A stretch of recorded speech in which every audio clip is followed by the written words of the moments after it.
Outlet पर होगा आपके सारे फिजिक्स के इंस्टीट्यूट मैथ्स और उसका सफाया। बस अपने फोन से क्वेश्चन की फोटो खींचो, क्रॉप करो और तुरंत वीडियो सोल्यूशन पाओ। डाउनलोड कीजिए डाउटनेट ऐप अभी या फिर व्हाट्सएप कीजिए अपने डाउट्स 8 400 400 400 पर। इस क्वेश्चन में हमें दिया गया है converging lens of focal length 12 centimetre and a diverging mirror of focal length 7.5 centimetre are placed 5 centimetre apart with their principal axes coinciding, where should an object be placed so that its image falls on itself. ठीक है, यानी कि एक converging lens है, let us say ये हमारा converging lens है और एक डाइवर्जिंग मिरर है।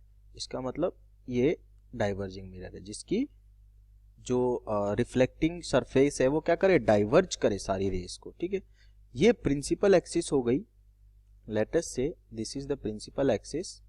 ठीक है, अब क्या करना है हमें, यहां पे कोई एक ऐसा ऑब्जेक्ट रखना है कि इस ऑब्जेक्ट की जो फाइनल इमेज है वो इसी पे बने, यानी कि पहले इस ऑब्जेक्ट का क्या हो, रिफ्रैक्शन, फिर क्या हो, रिफ्लेक्शन, और फिर उसके बाद वापस यहीं पे इमेज बने। यानी कि इसके रिफ्रैक्शन और इसके रिफ्लेक्शन के बाद ये जब रिफ्लेक्ट करेगा इससे, ठीक है, और इससे रिफ्रैक्शन होगा तीसरा, ठीक है, अगेन पहले रिफ्रैक्शन फिर रिफ्लेक्शन फिर अगेन रिफ्रैक्शन होगा, तो यहीं पे इमेज बने। ठीक है, यानी कि इस लेंस के रेडियस ऑफ कर्वेचर पे क्या हो, रखा हो, जब क्या करें, जब तीसरी इमेज बनेगी। देखो पहले यहां से एक इमेज बनेगी लेंस से, वो इस मिरर के लिए ऑब्जेक्ट का काम करेगी। ठीक है, फिर मिरर से जो इमेज बनेगी वो लेंस के लिए ऑब्जेक्ट का काम करेगी। मिरर से जो इमेज बने वो लेंस के किस पे होनी चाहिए, रेडियस ऑफ कर्वेचर पे होनी चाहिए, तभी ये उसकी इमेज उसी पॉइंट पे बनेगी जहां पे वो रखा हुआ है। ठीक है, तो सॉल्व करते हैं पहले। ठीक है, मान लेते हैं ये x डिस्टेंस पे रखा हुआ है। ठीक है, फोकल लेंथ है इसकी f 12 सेंटीमीटर और इसकी है f 7.5 सेंटीमीटर। ठीक, तो हो जाएगी -12। ठीक है, अब क्या करेंगे, अब हमें लेंस फॉर्मूला लगाना है। 1/v इज इक्वल्स टू होता है 1/f प्लस 1/u, या फिर v की वैल्यू डायरेक्ट में लिख सकता हूँ fu upon f plus u। ठीक है, f की वैल्यू क्या है, -12 है, u की वैल्यू क्या है, -x है, और f की वैल्यू -12 और u की वैल्यू है -x, यानी कि ये कंप्लीटली आपके पास जो टर्म आएगी वो बनेगी 12x अपॉन 12 प्लस x, ये माइनस का आ जाएगा। ठीक है, यही बनेगी। अब क्या हो गया, ये बन गई इमेज कहां से, इस लेंस के पोल से। ठीक है, इस ऑब्जेक्ट की इमेज बन गई। ठीक है, अब ये वर्चुअल इमेज है क्योंकि ये कहां बन रही है, लेफ्ट में बन रही है। देखो जिधर जाए काम की रेज उधर पॉजिटिव, मैं पोल से इधर पॉजिटिव और इधर नेगेटिव, इधर नेगेटिव और इधर पॉजिटिव। अब ये अगर नेगेटिव आ रही है तो इसका मतलब पोल से इधर ही बनी है कहीं इमेज। ठीक है, तो इसका मतलब वर्चुअल ऑब्जेक्ट हो गया।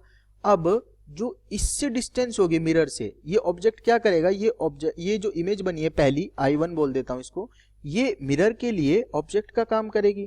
ठीक है, ऑब्जेक्ट का काम करेगी, तो मिरर से इस ऑब्जेक्ट की डिस्टेंस कितनी हो गई, 5। ठीक है, प्लस दिस डिस्टेंस। अब ये देखो दोनों जुड़ जाएंगी। ठीक है, माइनस में है क्योंकि जिधर जाएंगी काम की रेस, इधर पॉजिटिव और इधर नेगेटिव लेके चलूंगा, तो ये डिस्टेंस हो जाएगी नेगेटिव में आपके पास, मैं मान लेता हूं इसको u1। ये कितनी हो जाएगी मिरर के लिए, ये हो जाएगी -12x अपॉन 12 प्लस x -5। ठीक है, इतनी हो जाएगी। तो इससे मैं लिख सकता हूं -17x plus 60 divided by 12 plus x। ठीक है, और फोकल लेंथ कितनी है भाई इसकी, -7.5 सेंटीमीटर। ठीक है, अब क्या करना है मुझे, देखो फोकल लेंथ मेरे पे डिपेंड करता है, मैं पॉजिटिव किसके लिए चलूं, नेगेटिव किसके लिए चलूं। मैंने यहाँ पे दोनों की नेगेटिव ली है, मैं चाहता तो दोनों की पॉजिटिव भी ले सकता था। ठीक है, रिजल्ट पे कोई फर्क इससे नहीं पड़ने वाला है।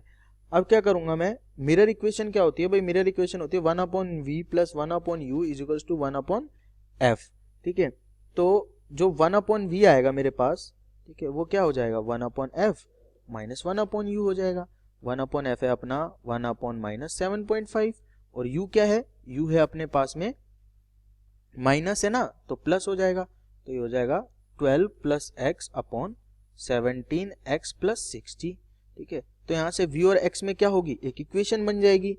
तो v की वैल्यू क्या आ जाएगी आपके पास में, v की वैल्यू आ जाएगी 250x plus 4 upon 15x minus 100। देखो यहाँ से 5 कॉमन आ जाएगा और ऊपर कैंसिल आउट हो जाएगा, तो आ जाएगा 50x + 4 डिवाइडेड बाय 3x - 20, यही आएगा। ठीक है, तो ये हो गई अभी जो मिरर से ऑब्जेक्ट बनेगा, मिरर से इमेज बनेगी, ठीक है, वो ये होगी। ठीक है, अब हम क्या करते हैं, अब मैं मान लेता हूं कि ये जो मिरर से इमेज बनी है ये कहां पे बनी है, ये बनी है आपकी इन दोनों के बीच में कहीं पे आई है। ठीक है, ये मैं अज्यूम कर रहा हूं। ठीक है, अगर ये यहां पे है तो अगर मुझे रिफ्रैक्शन करना है, तीसरा पार्ट क्या होगा, रिफ्रैक्शन फ्रॉम लेंस। अगर ये रिफ्रैक्शन होगा तो इसकी ये डिस्टेंस होगी यहां से। ठीक है, और कितनी हो जाएगी डिस्टेंस, 5 - v, 5 - दिस डिस्टेंस हो जाएगी।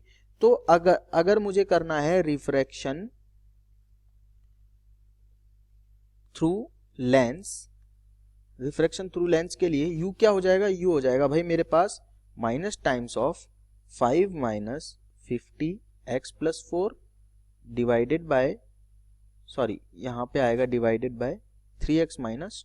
ठीक है, ये आ जाएगा 3x - 20, करेक्ट है। ठीक है, 5 में से माइनस कर दिया इस डिस्टेंसेस को। अब देखो मैं लगाता हूं फिर से 1/v - 1/u = 1/f। ठीक है, तो अगर ये इमेज जो है ऑब्जेक्ट पे ही बनेगी, ठीक है, इमेज कहां बननी चाहिए, ऑब्जेक्ट पे बननी चाहिए। अब ऑब्जेक्ट की डिस्टेंस कितनी है पोल से, x है, तो इमेज कहां पे बनेगी, x पे, तो 1/x + 1/, ये माइनस है क्योंकि, और माइनस माइनस प्लस हो जाएंगे। ठीक है, 5 - 50x + 4 3x - 20, ये किसके बराबर हो जाएगा, -1/20 के बराबर हो जाएगा। ठीक है, तो यहां से अगर मैं सॉल्व करूंगा तो x की वैल्यू कितनी आ जाएगी निकल के, क्वाड्रेटिक सॉल्व करने के बाद 60 सेंटीमीटर। तो 60 सेंटीमीटर पे अगर मैं रखूंगा तो क्या होगा, पहले रिफ्रैक्शन होगा, फिर रिफ्लेक्शन होगा, और फिर रिफ्रैक्शन होके अगेन इमेज उसी पॉइंट पे बन जाएगी जहां पे मैंने ऑब्जेक्ट को रखा हुआ है।